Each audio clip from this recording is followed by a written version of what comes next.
No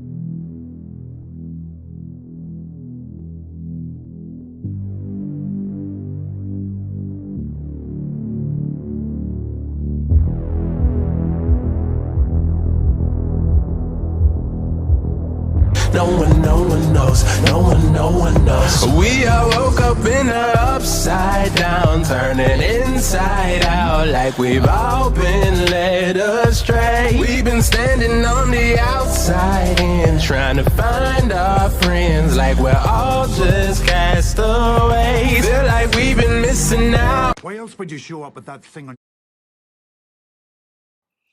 Blessings, welcome back to Ricky Leaks. This is post-edit Lexi 2 years after the video you are about to watch was made. I want to have a prerequisite of this video to explain a couple things. It is a Halloween special, so I am reposting it on YouTube. If you are watching it on YouTube, that is why this talk is going to be a Halloween episode. It is scary in itself. It is real life events. It is one of our own that we love so much, Jenny Constantine.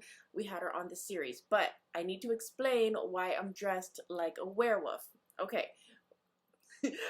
If you are aware of any of my work, me, Jenny Constantine, and Alexis Rose from Ascension Diaries, all three of us got together and did a 7-part Harry Potter series. Behind the scenes, we were talking about how we would run our own like boarding school and how we would do the boarding school, what teachers we would be, stuff like that. And Wednesday came out the year that we posted this 2 years ago, and we were like, oh my god, let's do a Wednesday boarding school episode. So I dressed like Enid, the little blonde vampire, or I'm sorry, the little blonde werewolf from this series, because I knew that Wednesday, obviously Jenny was gonna look like Wednesday because she looks like Wednesday anyway. So I thought this video was gonna go a completely different way than it actually did. I'm glad it didn't go the way. We can always have my little boarding school talk later. But what Jenny explained, one of the first slides, I knew that Jenny went to one of these boarding schools of the elite.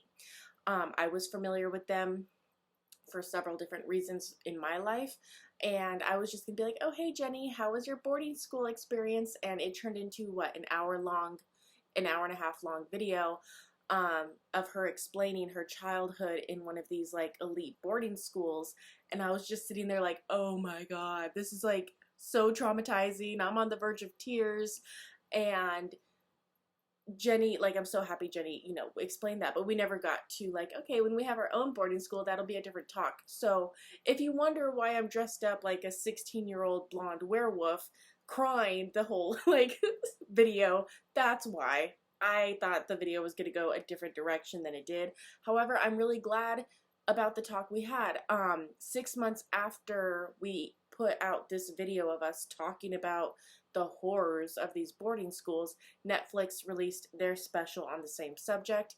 I have done videos with Emma over at the Imagination podcast, explaining, and I'll post that probably after this, explaining how public school students were put into gifted programs, care, was it? Ours was just called the gifted classes. Other people called it, is it CARE Act? Anyway, if you know, you know, the targeted individuals, people who had certain gifts and abilities were targeted in public schools, and they were taken out, put into special classes, made to go on field trips and have experiments done onto us there. That's how I, you know, had my targeted individual stuff happen to me. It always happens in 4th grade. Your 4th grade teacher calls your parents and they get you into a special class. That special class has you learning interesting stuff that isn't on the normal children's curriculum. It's only in certain states, yada, yada, yada. Anyway, so I had the public school version of what Jenny was going through when I went on field trips or whatever. We did see these, we saw kids from these like boarding schools on the field trips as well. So I knew of the kids that Jenny's going to explain her boarding school version of the events. Her school was taken down. Thank God. Kids have started lawsuits on it and are getting reparations from what they went through. So thank God that's happening. I just wanted to explain why I look like a I don't look like a teenager, but why I dressed as Enid from Addams Family or whatever, Wednesday. That's why it went a different way than I thought it would. I needed to prerequisite that and a little bit of my own self explanation. Now I'm wearing LifeWave patches because I burnt my tongue on egg drop soup that was way too hot yesterday. So I'm wearing a LifeWave Aeon patch and a LifeWave Elevated patch. They are not peptides that are going to make you stop making peptides. They are light acupuncture. It's a freaking battery that's taped to different meridians in your body, and it makes your body create its own natural peptides or stem cells, depending on which ones you're using. Everyone's like, oh my God, that's so expensive for 30 treatments of a stem cell package, when 30 treatments of a stem cell package outside in the world, if you go to a place, is thousands of dollars. So whatever, everyone's different. I don't recommend putting outside peptides, which are what most transdermal patches are, because if you put outside peptides, outside melanin, outside substances that your body naturally makes in your body's going to stop making it. So this ain't one of those. That's what I'm wearing. Lifewave.com/RickyLeaks. You don't have to buy it monthly. I buy 2 packs a year if I'm low on money. I get the distributor pack pricing for $20, and I buy 2 maintenance packs per year, and that has replaced me going to get Adderall, get ibuprofen, get Midol, and getting any type of bougie service that is $100 a pop, when each patch is like $3 a pop. So $32 a pop. So yeah, no, that's my commercial. Have it as you will. Enjoy the show. Now you know why I'm dressed like a werewolf. Blessings and welcome back to Ricky Leaks. Today we have a returning guest, Jenny Constantine, with us to talk about Wednesday. Hi, Jenny. Hi, everybody. Hello, hello. Hello. I'm dressed up and you are already Wednesdayed out, being your beautiful normal self, and I'm woofing out, and it's going to be such an awesome subject today. We're going to cover the Wednesday Addams show because it covers a lot of ground, you guys. Is it on Netflix? It's on Netflix. So I know everyone's like, oh my gosh, has anyone actually paid for their own Netflix?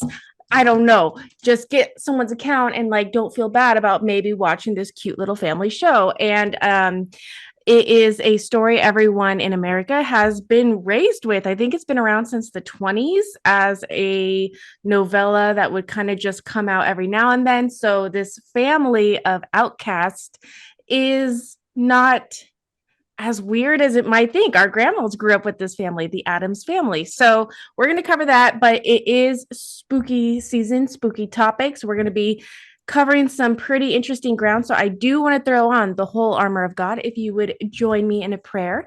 Oh, Heavenly Father, I ask for the whole armor of God, the helmet of salvation, the breastplate of righteousness, the belt of truth, shroud my feet in God's gospel, give me the sword of the Spirit and the shield of faith, and we will be good to talk about anything that comes up in today's talk.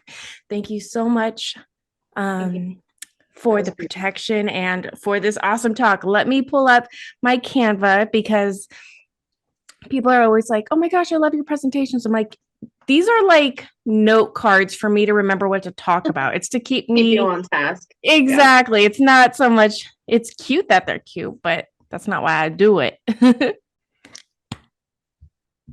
Alrighty. So if anyone is familiar with my most recent videos, I was recently on Emma with the Imagination podcast.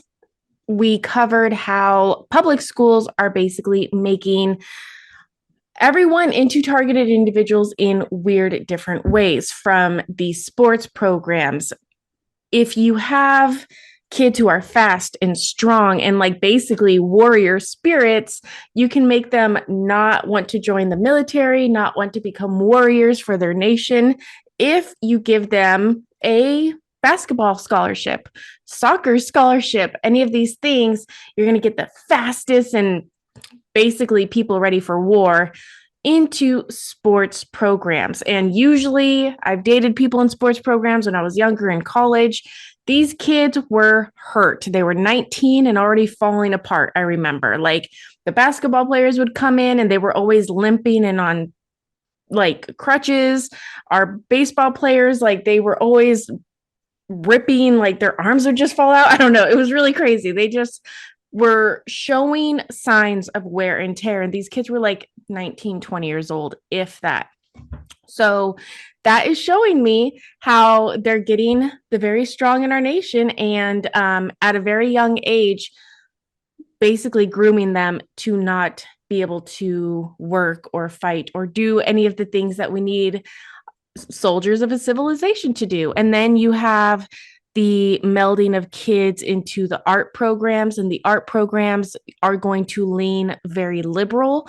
And usually art programs get laughed at. And it's really interesting that art programs get laughed at because when you start hearing about the artifacts, and Wednesday does talk about artifacts, you're going to start realizing that the artists and the kids who went to art history are going to be the ones that are in charge of ancient artifacts that very much have spells on them and can do these outcast wizardry kind of things. So if you don't believe me, that's fine. But we've seen, just if you've been paying attention to this realm of the conspiracies, Trump has even played with some of these little artifacts. And he went to, what was it, one of the Arab nations, and there was a globe that he was welcomed with, and there was a big picture of like Trump in this globe.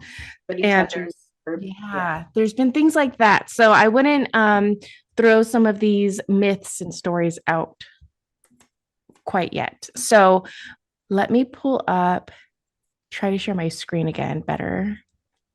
It's like I've never done this.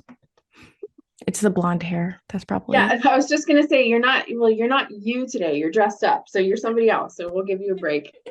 I know, it's so much fun. Okay, so the Wednesday shapeshifters. This is something they do cover in Wednesday, and I want to get it out of the way really quickly because I've done Brain Bug.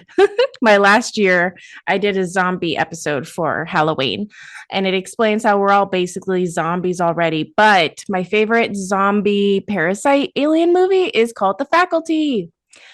And I think it works really well here because it's basically children in school. And that's what this whole talk today is going to be about.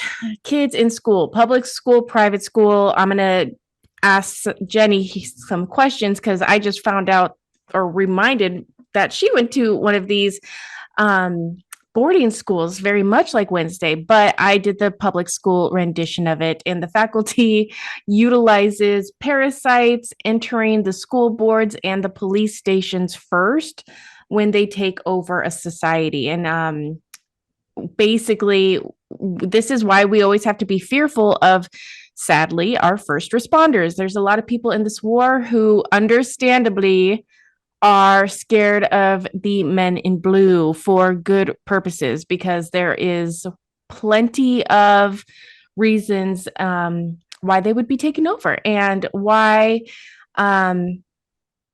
in this video, we're going to find out that the police chief had reason to not want to find a killer because he was too close to the situation. And these are just one of the many things we have to worry about when we're talking about this kind of stuff. One moment here. I was watching something yesterday, and it was a TikTok guy, and he was explaining how in the Illuminati, they call their police people dogs. Like in the Illuminati, they kept referring to, oh, send the dogs after them. And this guy who like worked alongside these people or something, he was like, I didn't know what dogs meant forever. But he finally realized, put two and two together, that's how the Illuminati referred to police, because they are, you can tell them to go do something, and just like a dog, they go do it. So when we're talking about all this stuff, Nevermore has werewolves, vampires, stoners, which are these more ancient Greek type people, Rocky Horror Picture Show type aliens that can turn people to stone. And then, of course, like witches and psychics, kids at the school. So when we're dealing with werewolves, my mind does go to dogs, and we hear a lot about like cryptids and stuff. So I wanted to know your thoughts on cryptids that we're working with at Nevermore. Well, so I mean, it's just so wild. Like, it's such an expansive topic, and cryptids being one of my favorite topics. There's just so many realms that you can really just we're starting to scratch the surface on here now. But like, the idea of werewolves spans all across different cultures. Every culture has some kind of canine-esque creature that in some cases is bipedal, in some cases it's not. But the idea is that some of them are protective and some of them are not protective. So, and in the situation we have in the United States where the fraternal order, the fraternal brotherhood, or the fraternal order of police is quite literally, unfortunately, they are, for all intents and purposes, a gang. They can, in fact, be trained, and not even the Illuminati. We call them sheepdogs. Is kind of a loving way to refer to a group of people who it is the basis of their training and their programming to see themselves as different than the rest of the population, and they effectively consider us the herd while they are the sheep herders. So this is problematic when you consider all of the weaponry that we are subject to, and all of the distractions, and the power through suggestion, and the toxicity of this and that and everything. People are not themselves, and they're not operating from a place of logic. Most people are operating from a place of fear and or programming. So I loved the show Wednesday. I enjoyed it. I avoided it at first because I tend to avoid things that are, first of all, Netflix driven. Second of all, very, very popular. It was extremely popular. So in my mind, I'm like, well, what is it? What's the agenda here? And certainly, if you are looking at it through that lens, it is very easy to see where they're sprinkling in the wokeism, but it wasn't as bad as I thought it was going to be. And just for the sake of enjoying life, and I see things now more as learning opportunities, and we're able to dispel a lot of the programming that they utilize on us just by knowing and having a basic understanding of what they're doing. So you don't have to be afraid when you're watching these things. You're allowed to enjoy your life. And Lexi, creates a really great example for all of us with the armor of God prayer. You can do something like that. You can do something similar, and you're not going to just, evaporate by watching these things. But it was really interesting to see almost this fantastical version of what goes on in the real world right here within the surface population. It's not as fantastical in the sense that, it doesn't, it's not as Hollywood-esque, but the truth of it is actually a lot stranger. The truth of it is a lot older, and the implications are much, much larger than just a show. You said it so beautifully when you were explaining the sheepdogs, and they were made to look over us as a herd, basically. The royal family was really into breeding both horses and dogs. So when you understand what you can do with breeding, if you can make a horse run faster and have certain traits, if it's a racing horse, then there's entire equestrian training centers of getting a horse either taller hands or to be faster or to be whatever. Same with dogs. pit or little French bulldogs, those tiny little things.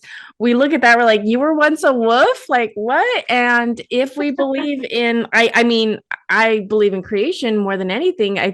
They try to make us stop creating at every turn. So I believe creation is really ultimately where we are. But a part of creation is epigenetics and messing with the DNA of something that was like naturally supposed to be a different way. And I know that the royals do this. This goes back to ancient Sumerian stories of gardens and epigenetics being changed. So if you can do this this is actually what the entire book Wicked is about. If you can take certain traits away from animals, the animals will stop talking. And in Wicked, it's a Wizard of Oz, the other side of the story, like the Green Witch of the West, her side of the story. And she's realizing, she's slowly noticing that like all of her professors who were intelligent walking dogs or owls or goats, like animals, they used to be able to talk and teach, and they start losing their ability to talk, and they start screeching and saying like bah, and like they lose their sentience. And Elphaba, the Wicked Witch of the West, the green one we all know to be the evil witch, she basically realizes that the wizard is using epigenetics, and he's taking consciousness away from animals, so they turn into stupid animals.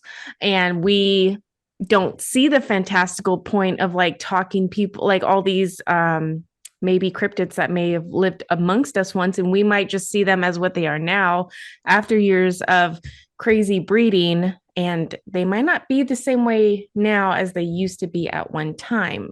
Even though my cats think they are royalty, they're not. They don't pay their parasites. They don't pay They anything. remember a time. Of course they don't. Why should they? No. No, I think that's why we're so drawn to cats. I'm allergic, and I don't like kitty litter. It really bothers me. But I just love cats so much, and they're holier than thou presence. I enjoy it personally. Do you know what I mean? Oh, Like, I do. Litter, charcoal. They make a few brands of charcoal litter, and this has saved my life and saved my house. And technically, charcoal kills a lot of the parasites on oh, well, there you contact. go. It doesn't smell. It's amazing.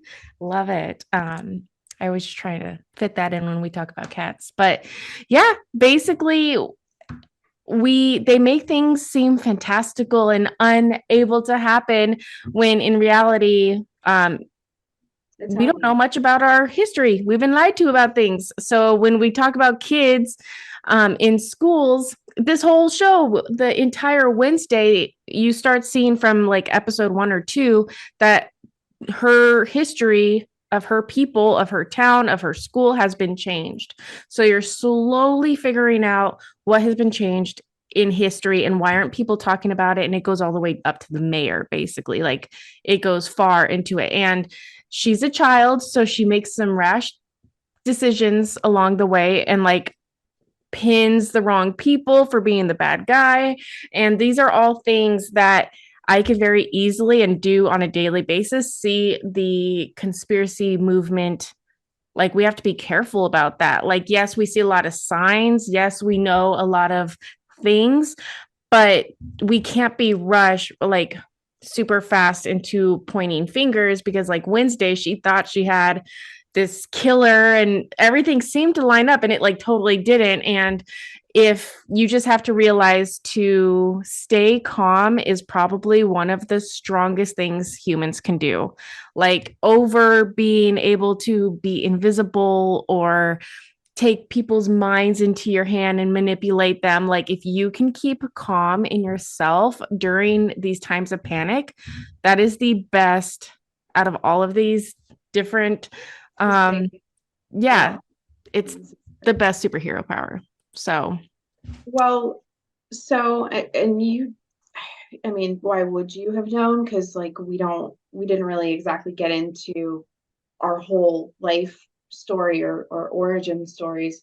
You know, you and I have talked a lot, but something I've been open about was this these events in my teenage years, and similar to Wednesday. And obviously, Wednesday she's a fictional character, and she's just wild, right? But I had a really, really difficult time in school, and I just, I just wasn't going. I stopped going. And my parents, coming from an intelligence family, my father being, working for the State Department most of his adult life, had a very stringent zero tolerance policy. So after a certain period of attempts, they had me sent to various institutions beforehand, hospitalizations, you name it. I call them the white coats. And I managed to buck all of that. There was a lot of psychotropic drugs. I mean, if you name it, they guinea pigged me with it. They gave it to me. And I was so bad that I was not taking the right dose. I was selling them to kids at school. Yeah. I went to school in Parkland where where the 2017 shooting ended up happening at Marjorie Stoneman Douglas in Parkland. But those kids would have paid anything because they had their parents' money, and all they wanted to do is get messed up. So, it wasn't working. So in a lot of ways, I am grateful that my parents sent me to the school that I ultimately ended up in after nothing else stuck. Because How old were you?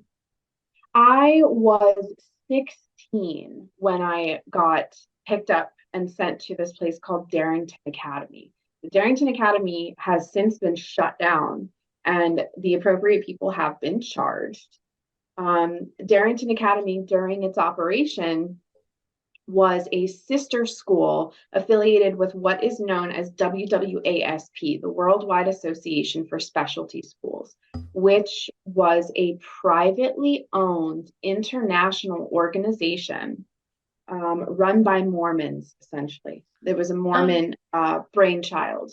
And what they managed to do, because there's a lot of money in the Mormon church, and I'm sure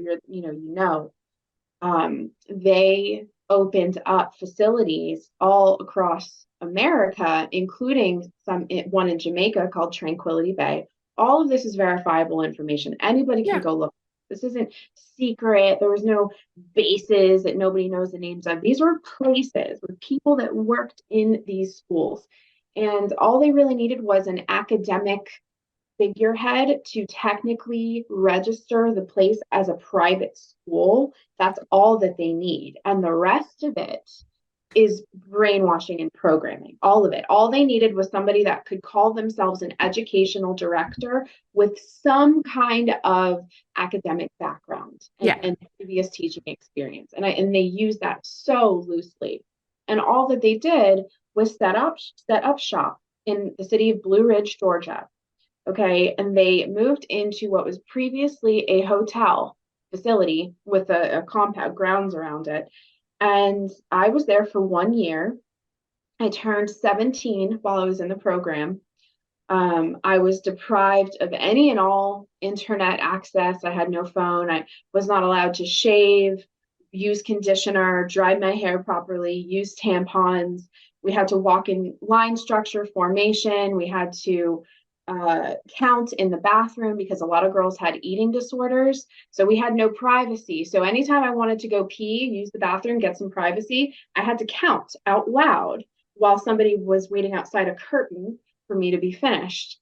And so I'm accustomed to trauma. I'm accustomed to being thrown into the fire and stay calm. You can't flip out, because what they had at Darrington Academy was an even worse zero tolerance policy than what I was used to.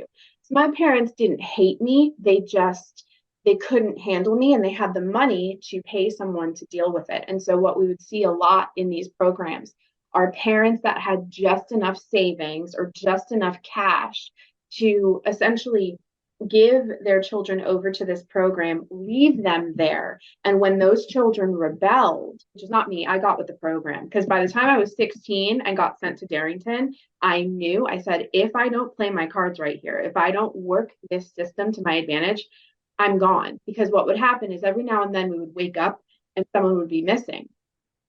And we'd be like, where did so-and-so go? Or we would get news that a boy from the boys' side was missing. Where'd he go? And what happens, unfortunately, and there have been deaths, Tranquility Bay was the WWASP's location in Jamaica, where they were not subject to the same the continental US's child labor laws. And those children were forced to stay there until they were 21 years old. And at 21 years old, obviously their 18th birthdays had come and gone, and their parents had abandoned them on the mainland anyways. So at 21 years old, you have American born kids, turning 21 in Jamaica, nothing. When they get turned out, where are they going? They're not going back to the US. They don't have a penny to their name. They don't know anything. They don't know anybody. And they die. They die there. They either get sold into trafficking or they get murdered or whatever. And so this was the reality. So I didn't have to convince myself to work with the programming. I was like, I'm going to do my time. I'm not going to play with these people, because I had a deep understanding, a deep knowing that this was not, I wanted to get through this. I wanted to survive this program, and I wanted to come out on the other side. And so, and something very interesting, a lot of the girls that came out of it, within the first 5 years, everybody had children. As soon as, maybe within the first 2 to 3 years, as soon as we left, everybody had children. 85 to 90% of the girls that I went there with were also lesbians, still had children, but were lesbians.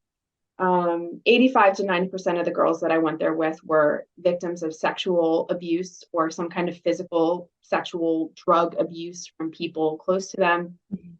And a lot of these girls did report increased, what you would call increased psychic awareness, or some kind of strange, things within the family, an uncle, a father, a mother, an aunt, people that were shady and tried to do things to them or with them. And I really believe that, like, you can tell, I don't know how I want to put it, but like, you could just tell everybody that had been here, that was sent there, that ended up at Darrington Academy, had already been through the washing machine of the system already, whether it be sexual abuse, drug abuse, or physical abuse at home, or they were, on the streets essentially, and like as a last ditch effort, or to get the guilt or obligation off of them, the parents would pay a substantial sum to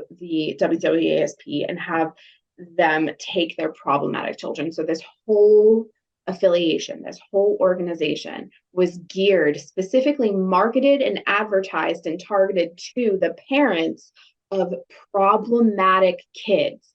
And so this is where I propose that they're targeting people is, a kid will come up, or you could describe them as being problematic or difficult or complicated, because a lot of the psychic energy that we're born with, especially these kids that have certain genealogy or whatever the case may be, if they are not brought up in an environment that is conducive and helps them, literally trains them to utilize that psychic energy in a way that is constructive, it will have the opposite effect, and it will become extremely destructive, self-destructive, outwardly destructive. That's what happened to me.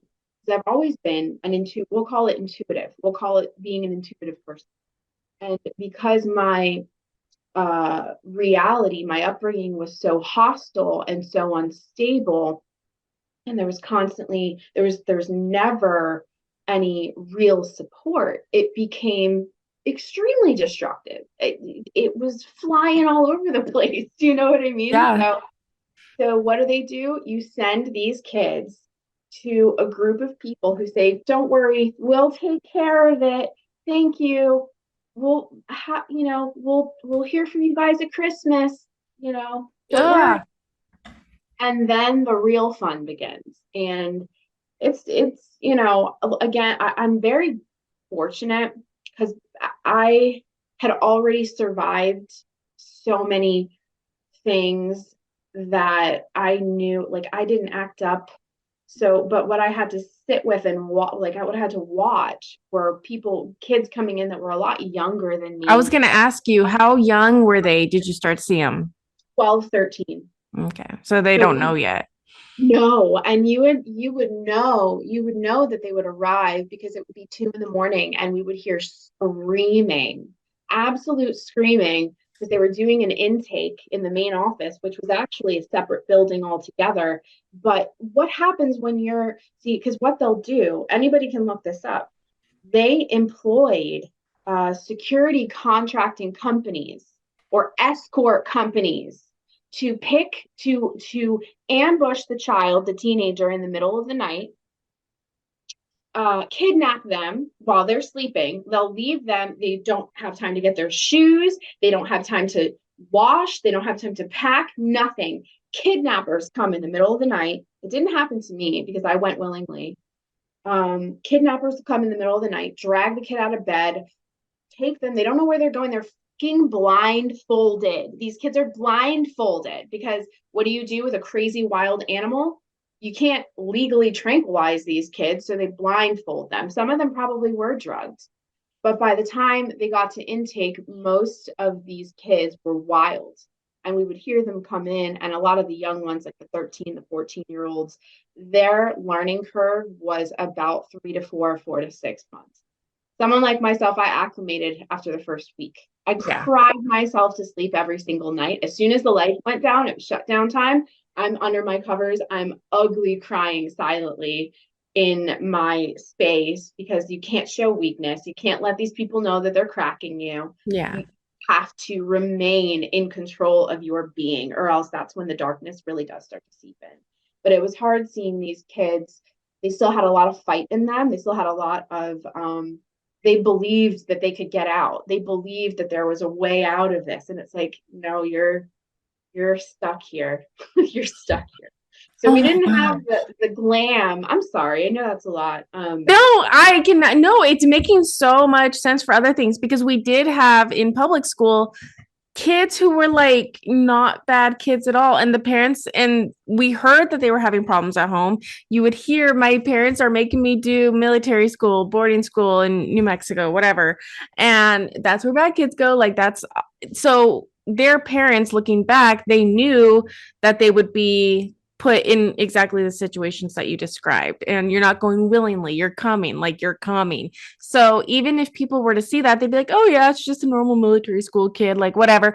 But and this is why we're talking about outcasts of society, because when these kids grow up, first of all, they're very attentive. The amount of brainwashing, Mormonism is the best cult in the world, and anyone who doesn't acknowledge that or say you're being weird about it, it's beautifully expert level mind control, and they have their hands in so much of America.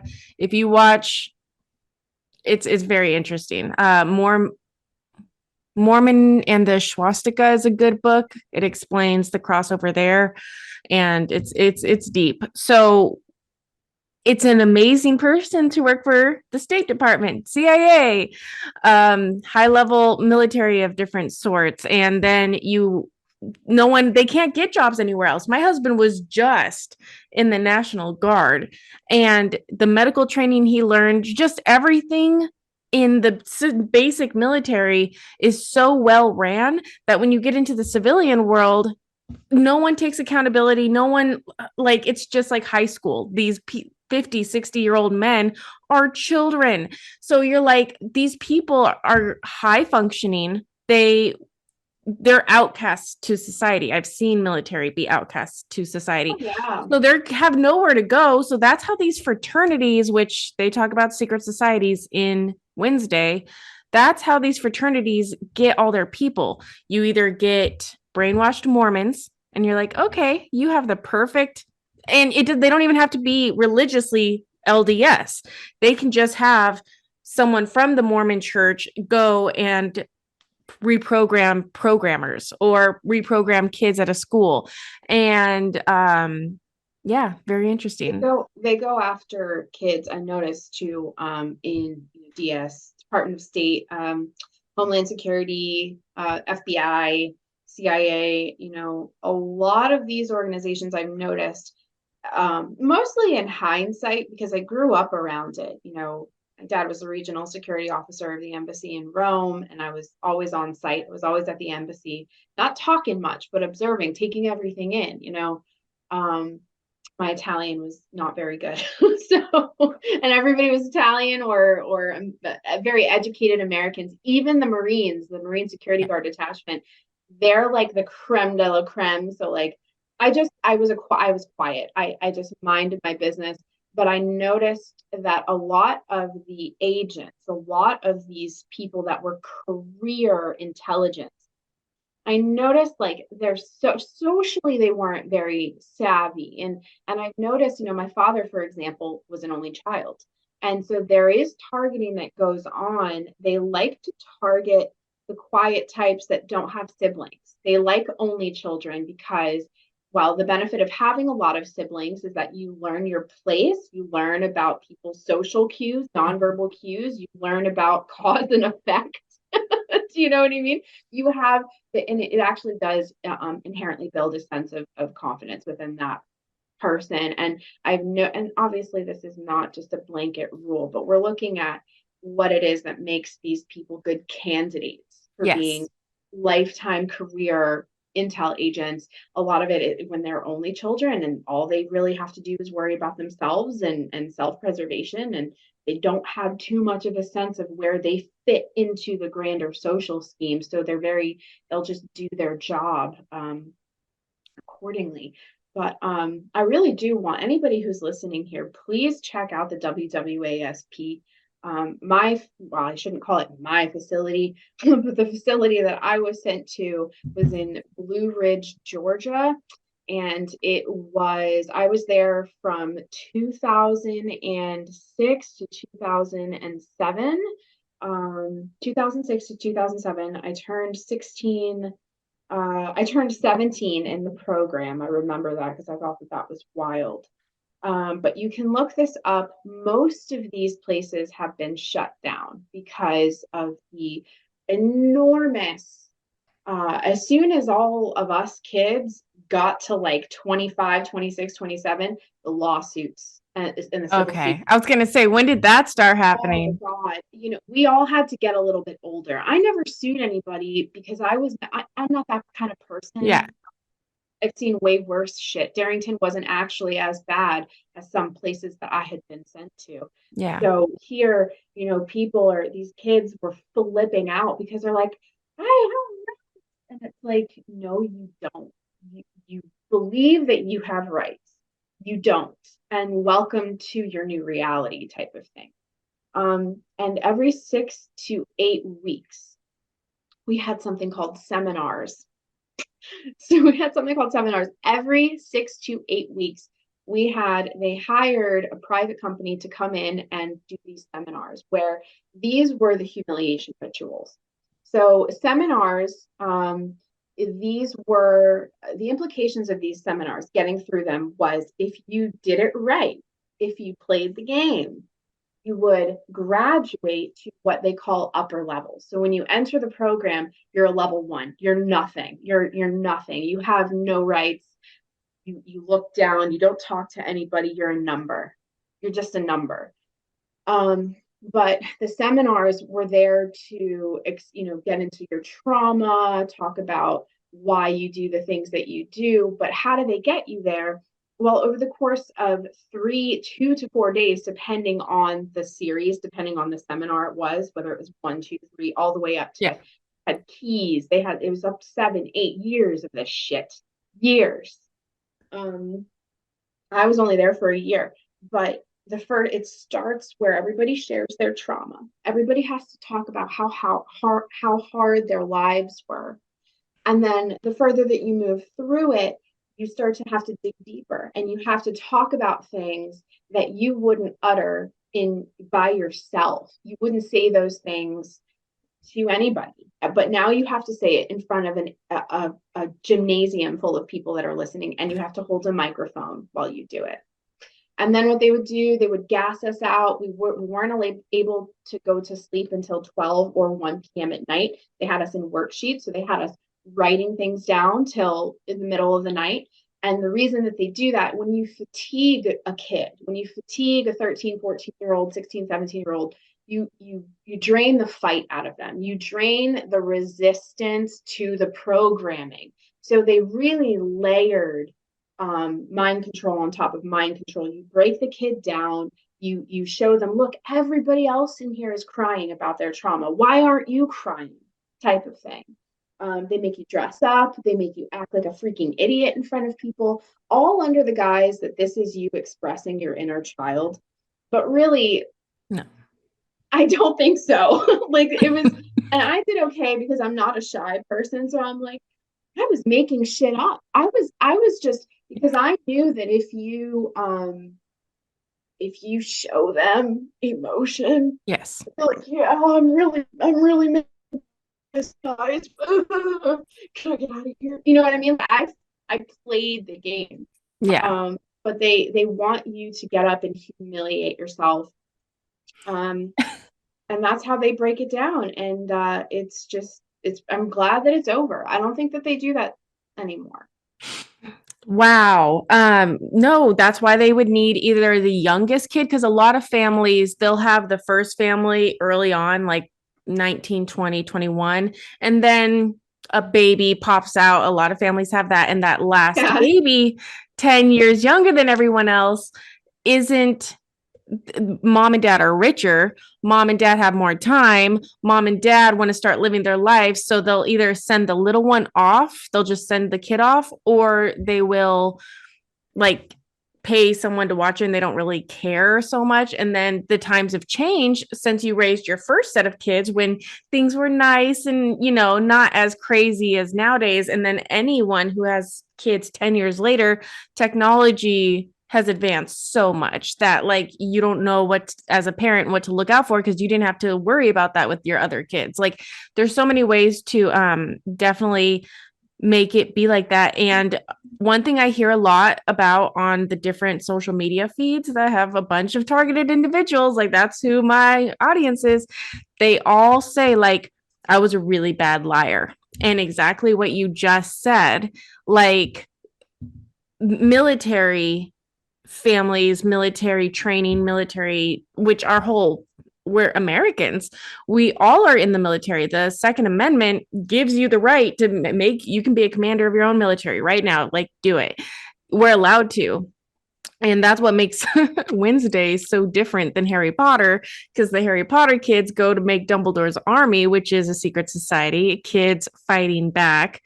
And that got shut down really quick, but technically in America, you're allowed to have that. And that's also how all these like different cults and secret societies are working, is because technically the Second Amendment allows that. You're allowed to have your own group. So is that group a well-meaning healers trying to help everyone to awaken, or is that group trying to bring humanity down through ways of church, state, kids, fraternities, the drug trade, all the things? And are they doing bad? Because they're allowed. If that's the case, that's why these secret societies are allowed, because the Second Amendment, we're allowed to have covens, because quite literally this. And a lot of the research I did over the past 2 years was about witches and really witchcraft from like the Middle Ages, from 500 until give or take 1,000 years, because no one knows the whole year span, but up until the making of America. A lot of fake news has been replaced for real news, but you can kind of see where things were headed based on where the Nazis paid to be and paid to play. And they were really into artifacts. Like they needed those liberal art students who knew all about different paintings and what paints were available in what years. And there was a part of the Renaissance where people lost the ability to paint for a long time. So you have all these beautiful paintings and then just dimension and lack of any kind of realism was lost forever. So you can tell through, if you just know basic art history, where things fell and where whole civilization was going based on what its people was putting out. So it's really interesting. That's a really big thing with the arts, and the arts is going to bring line. You elaborate the truth. You have to play the game. So you're seeing different stuff than other people are, especially if you do have these I think we're all intuitive. I hate saying, oh, we're intuitive, because I truly believe the reason these reptilian slave owners, whatever you want to call them, the reason they're parasiting our energy is because we're awesome. We can do something that they can't. And just like you said, they're making us exhausted with 40-hour work weeks. And if you can do that 50-hour work week, you'll get that raise. It's always, you'll get it in 6 months. You'll get it. Don't worry. And you do these tiny little humiliation processes, and you are wasting time. You're exhausted by the time you have to come home, and you should be grounding your energy, and you should be doing the dark nights of the soul and all these talks, but you're just exhausted. And we're still seeing that play out in a larger capacity. But my question to you, when you were explaining everything, did you turn 18 and say, okay, bye you guys, or did you finish school and then? So I finished school. I technically I did get an education while I was there. We did have academics, so I didn't lose a whole year of my schooling. But I left. I was sent there in June, and I left in June. So effectively a whole school year. And when I left, I was 17. I hadn't finished completely my schooling, so I went home and I got my GED. Okay. And then I did move back home with my parents. So, they did accept me back. I've always had a very strange and dysfunctional relationship with my parents. But at the time, I just, after what I had been through, I didn't have the energy or the desire to go to combat with my family. I knew that I was going to turn 18. And so what does any girl do? I mean, as soon as I got out, I got back into martial arts because I wrestled in high school. But I couldn't keep my grades up, and I couldn't keep my hands clean. So they were like, you can't wrestle on our team. You're trash, effectively. So, no, and that was sad because I've always loved, martial arts of any kind. And so as soon as I left the program and moved back home, I got back into jiu-jitsu at American Top Team in Coconut Creek. If there's any MMA fans, UFC fans out there, you guys know American Top Team. And I was there back when they were just starting out. This was 2008, Okay. 2007, 2008. And but then, because I was still under the thumb of my parents, and they really never saw things my way. They still, for all intents and purposes, thought that I was something that needed to be contained and controlled and managed, and not, they were terrified of what would happen if I was just given free rein. So I got into an abusive relationship. I got with a guy that was, when I was 18, he was 24, 25, which isn't a wild age gap. But my brain was damaged from years and years of psychotropic drug abuse, so I was not the type of young girl that wife up. And I became pregnant very quickly. And so I essentially left an abusive situation at home to jump into the arms of another person and move in with him, because I just wanted out of my parents' house.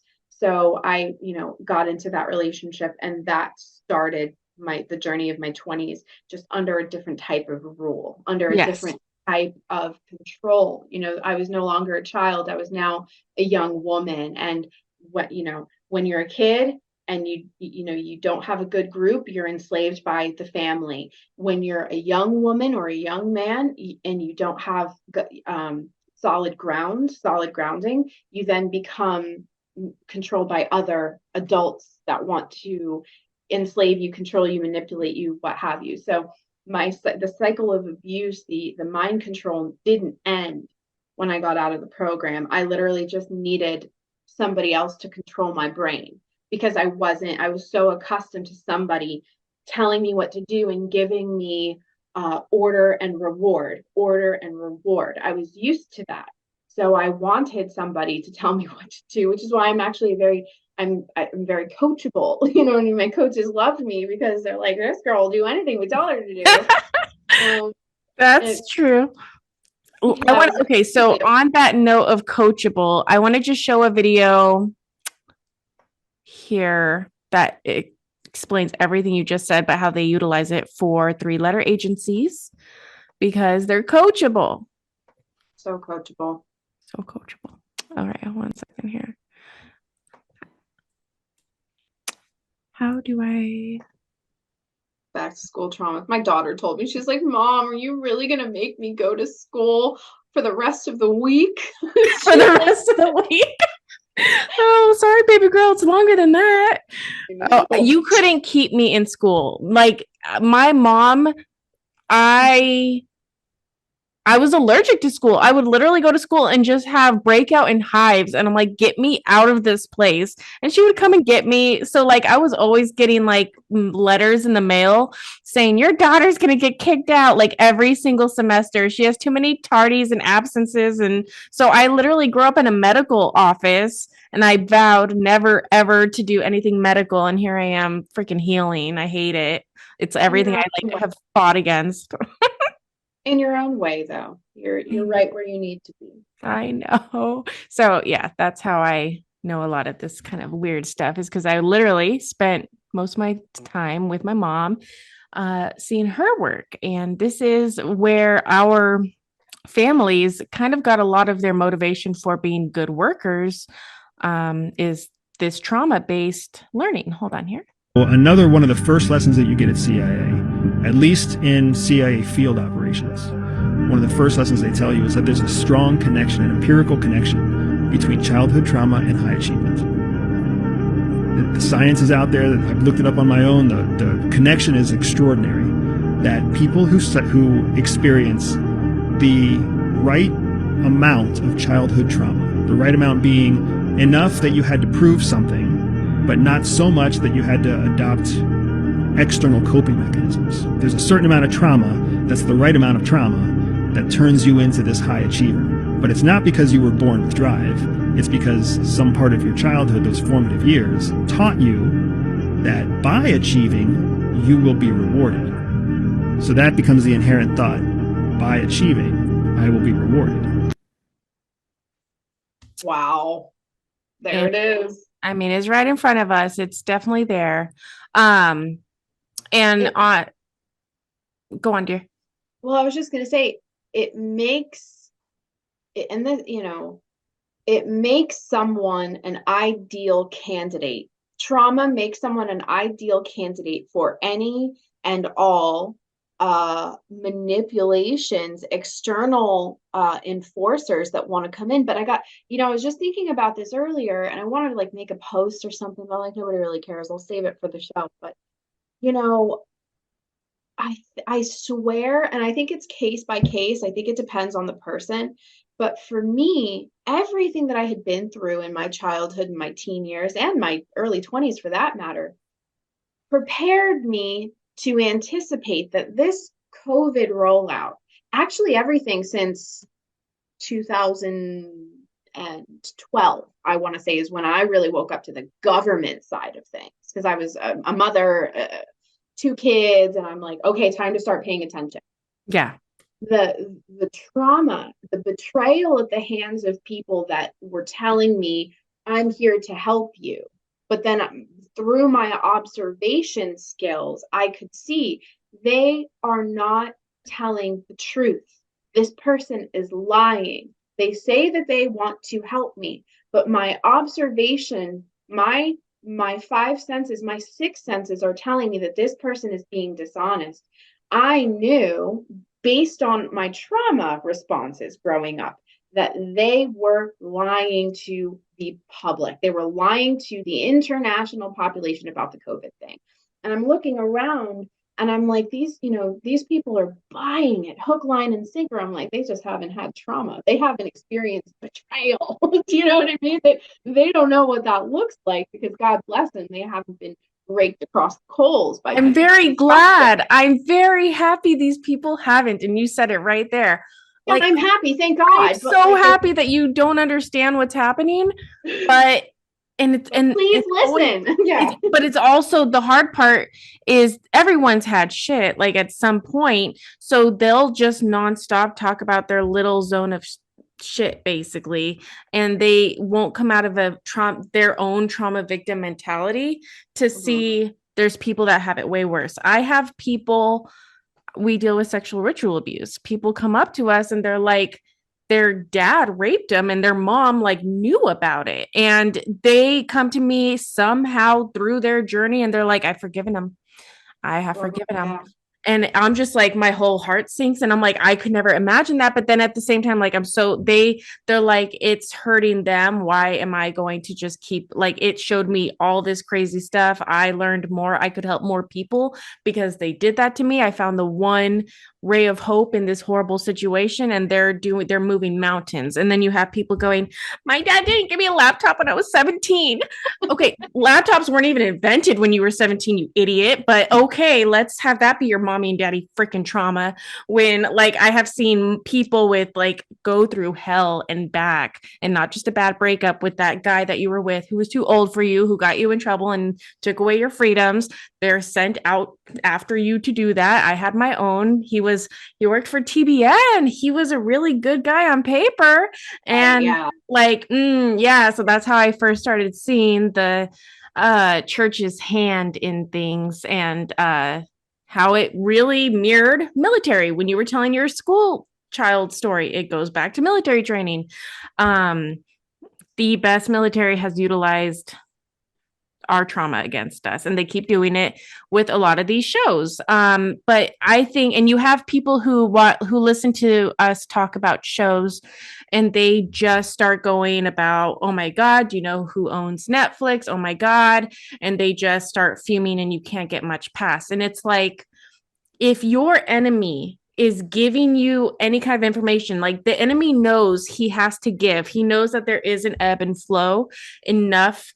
He doesn't realize like he hasn't cashed in on all his dirty deeds, and like the bad guy doesn't think he will, but he knows enough that he has to give us something. So when you watch these, the opportunity to hug your shadow side, this is the best way to do it. And you're doing it with a lot of people too. A lot of people are experiencing watching these different same shows together and having these talks and going, oh my God, hearing Jenny talk totally reminded me of my first boyfriend. And now I just was able to realize that and like hear someone who's already lived through it, who's already dealt with it. And she's just giving the keys. And it's like, that's where the smoke circle comes into play. Everyone knows smoking is bad, but if you get military guys or your friends at work, and if you go to the smoke circle, I don't care what's being smoked, as long as it's an herb, then people can release things and share advice. So it's always like, go sit with the sinners, but that's where the deep healing comes from. And like we were saying earlier, I understand Netflix is for the most part propaganda because of, but it's also, it is information. And as long as you know who makes it, and then you can literally observe it without absorbing it.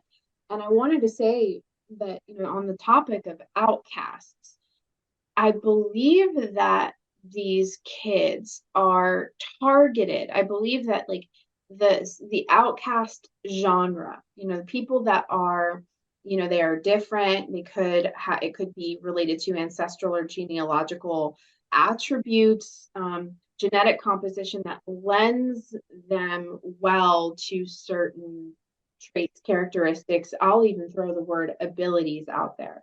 But I believe that these kids are targeted and are a targeted part of the population because the allegiance and programming of this particular subgroup of people may be the tipping point of what happens next. So if they can control the outcasts, program them, load them, point them, and fire them for their own reasons, then they may very well win this thing. But, it's because it's like if they can control that kind of population, they have keys to the future, because now they have keys to the ancestry. They have now they know about those kids. They know what makes them tick, what makes them upset, what makes them happy, what they desire, what they're afraid of, all of those things. And so I think that it's important, the forces of darkness love the outcasts. But I felt, as an outcast myself, I always just knew that I was going to get through it, because while I was in darkness, I always knew that like the light of God is in me. And even then I knew that that's why this was happening.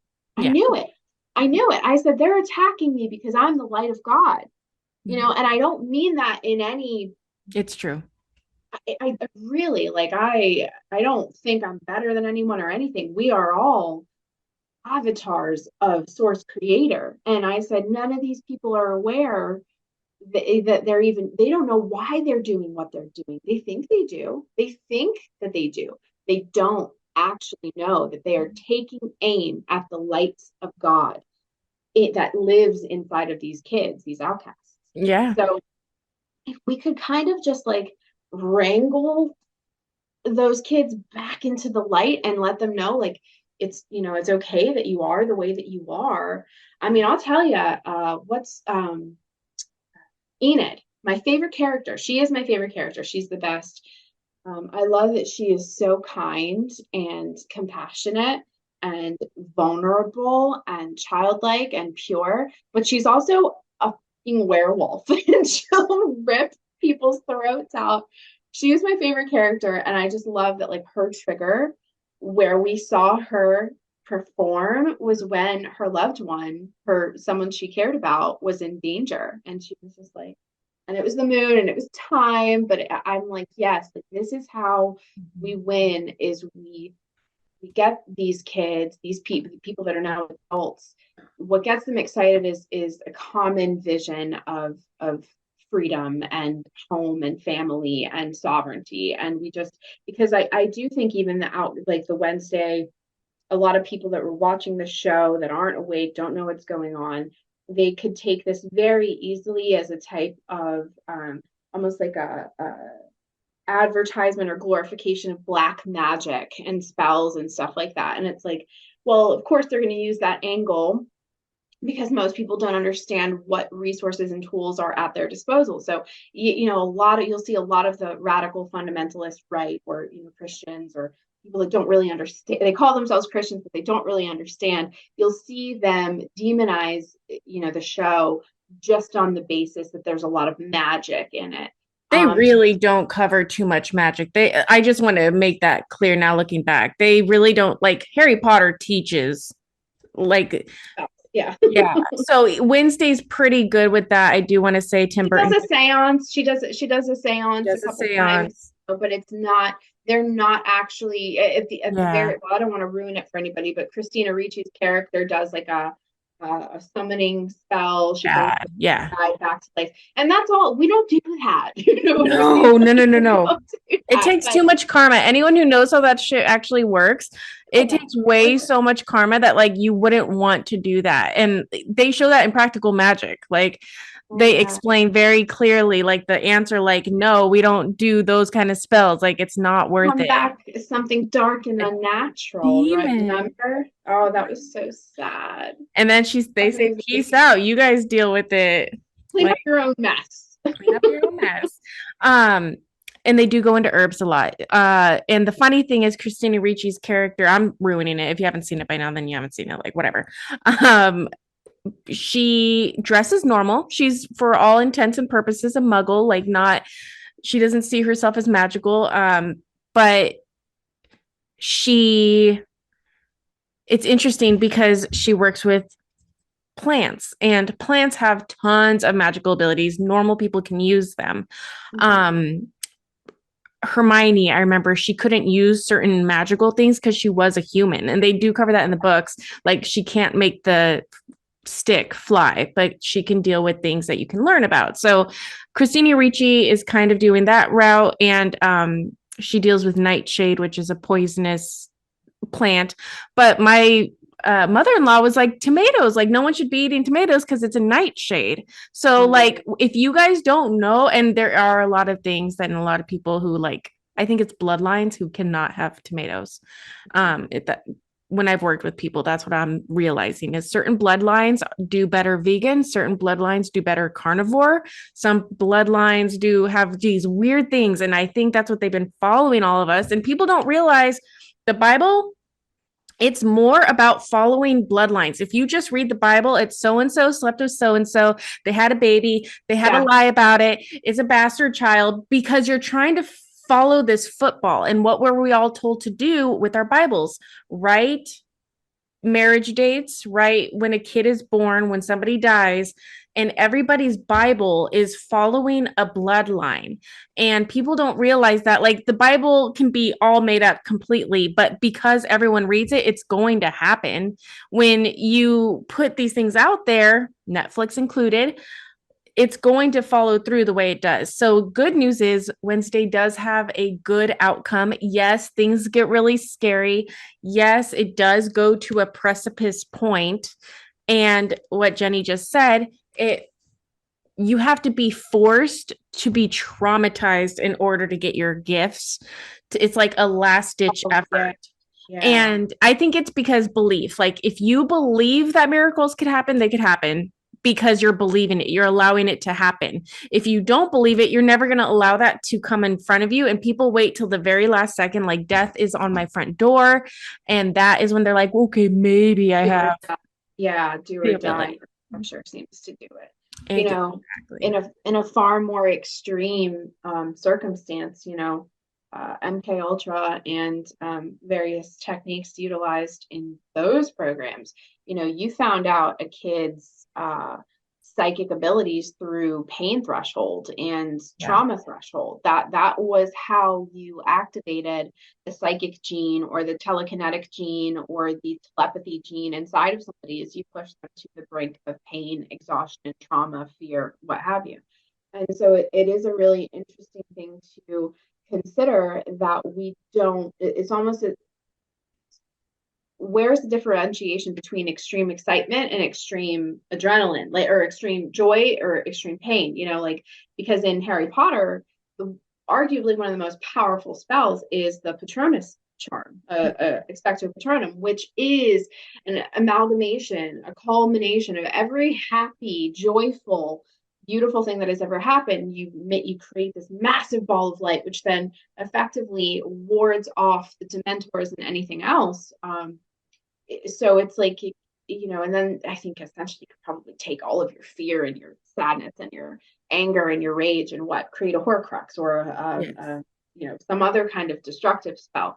But it's just really interesting. I think that we could do really, really well if we knew how to work with these kids. And as someone who's been through it, you know, and I never wanted to be a teacher or a guide or work with like, I never wanted to be a traditional teacher or anything like that, because it's not that I don't like kids. I love kids. I don't want to work with people's parents. I don't want to work with the parents of kids, you know.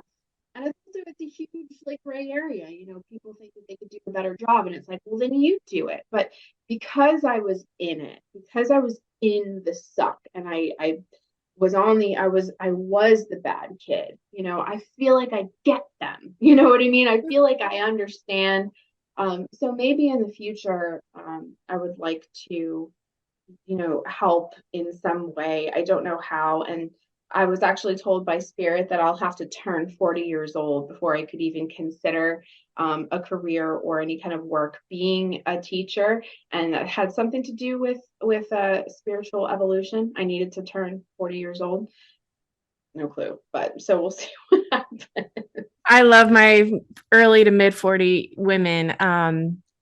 They're in a very vigorous time of their life. The kids are older. You don't have to worry about them. They're not your problem. You have this more you time. Your guys' bodies will just like flare up. And I don't know, it's like pre-menopausal people really come into their womanly feminine figure and they're just like, I'm going to take the world. So Oh yeah, yeah. that totally Fun makes to sense. watch. Oh my goodness, thank you. I mean, I was going to go into the last slide I had, which is really going to be talked about more for the 5th of November video, which is the Guy Fawkes. It's really the same thing we talk about every time we're together. And it's this ancient story of King Arthur's table and Merlin. So, a quick understanding of just Merlin and Odin. I wanted my Christmas video I did last year. I don't think many people watched it. Whenever you watch Christmas videos from conspiracy theorists, they're all going to say the same thing. It's Saturnalia. It's Saint Nick, and he's he's the devil, basically. And yada, yada, yada. But like, I build up and I explain technically Father Christmas was Odin. He was not a god that made us. It was not someone you worship. It is Odin came to give God's children the ability to fight. So they show this in Narnia. Narnia is happening, the first one. The kids are running and they think that the bad imposter queen is behind them because she is in a sleigh and they're freaking out and it's Father Christmas. And he's like, no, you guys are doing something. It's making the timeline go on and you unfroze us all. I'm who the White Queen was pretending to be. And apparently if you look at any kind of folklore, and Marvel even covers this, Loki, who is not related to Odin, always impersonates Odin and he makes a wreck of everything. And everyone's like, see, Odin's a dick. And it's like, no, that's Loki pretending to be Odin. So my whole thing about my Christmas story is explaining how Odin is the original Father Christmas. He has been taken over. Oh, Nightmare Before Christmas, Tim Burton. That's about the real original Santa Claus being taken for a demon to, fix Christmas, and he's going to do it. And then the guy full of worms is trying to kill the real Saint Nick. And it's like a weird dimensional hop, but it's explaining, yes. So the real Father Christmas has been taken out and he is not someone to worship. He's not Jesus. He's nothing like that. He just gives you presents of artifacts to be able to use against demons, the wicked. So that's kind of where our two main secret societies here in America delve into is their highest orders always go back to Odin. Shriners, there's a lot of Odin symbology there. They have been taken over. So that's very, very important for people to realize. Whatever mission happens, whatever good thing occurs, it immediately starts getting taken over by this dark force. And it can always easily be taken over by the people like us who are full of this last bit of light. We are just needing to teach the world how to do it. And we might never be teachers the way we saw teachers. We might just be making these little shows and it might just be an hour here, an hour there. If someone's kid happens to listen to it and happens to realize this, be at an age that it's like, oh, I should keep my eyes out for this programming, then that's what I would have wished for if I was just 16, like just know of something. So I think you are doing a wonderful job at teaching. You've taught me a bunch of stuff. We need to keep open minds for this ancient magic that has been hidden in these ancient fraternities. They probably have been taken over, but we can still look at the secret that they had. Even Morticia covers that with Wednesday. She goes, that's not what the fraternity was when they finally do find out about the nightshades, I think it's called. The nightshades. She said it was Goody Adams' answer. It was her answer to bigotry and the hatred that the outcasts were getting. They were to protect each other. They were there to protect each other. So Yeah, I want to do a show with you on specifically. I really want to do King Arthur and Merlin, and then I want to get more into Harry Potter because like you could just even like an hour of a Harry Potter film or one of the books or whatever, you can extract so much. Much. It's So just so much. I'll listen to I think I have them on Audible. I don't mind listening to the books because they talk about so much more that you forget about. With King Arthur and Merlin, I have spent the past 3 years watching and reading every type of King Arthur book. It is in show and series and movie that there's so much there. And it basically, again, goes back to Harry Potter. Before the Harry Potter video game this year came out, I had been doing this for like 3 years and I'm like, okay, I'm pretty sure everything for Harry Potter goes back to Merlin. Everything. There's like, I had it so stacked up. And then the Harry Potter game came out and the whole thing is about utilizing your darkest memories as a spell to ruin everyone and to make them into crazy, very usable characters. And the only way to get over it is going through Merlin trials.